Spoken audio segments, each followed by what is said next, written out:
পৃথিবীটা সত্যি যেন এক অদৃশ্য খাঁচা। আমরা সবাই এখানে বন্দি পাখি। ডানা আছে কিন্তু উঠতে পারি না, আকাশ আছে কিন্তু ছুঁতে পারি না।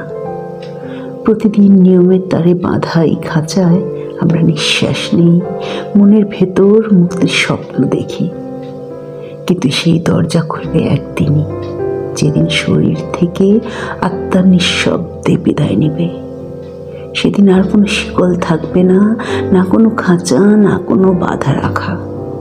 সেদিন থাকবে শুধু চিরন্তন মুক্তি।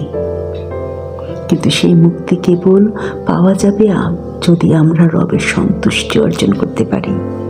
না হলে আমাদের গন্তব্য হবে আরেকটি কঠিন বন্দিশালা, যেখানে নেই আলো, নেই শান্তি, নেই মুক্তির পরশ।